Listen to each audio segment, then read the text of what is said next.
We have started Aldi Water in 2017. So focus on the market is to give the one-stop solution to all the water treatment requirement.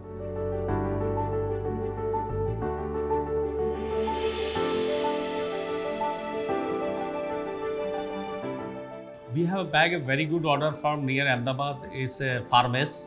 It's a Zydus CETP, and it's a 12 pharmaceutical unit. The effluent collecting at one places.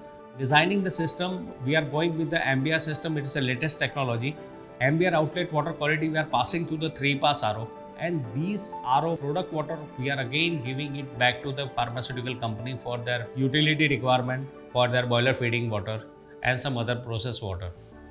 And reject of particular this RO system is around 78,000 TDS. We are feeding to the mechanical evaporator. Again, we are getting 80% recovery. We are blending to the product water of the RO plant, and reject water of the salt only we are sending for the landscaping.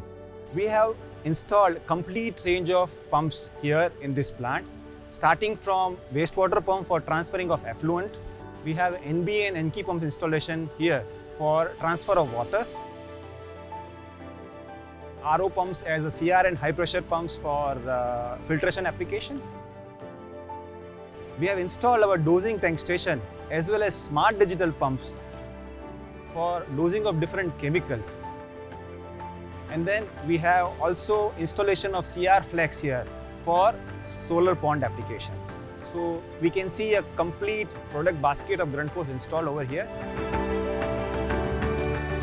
In total system designing and total power commitment what we are going to the client, Grundfos has given a very good support.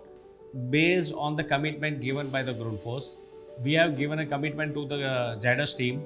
Today, after 2 years, we are fulfilling this commitment.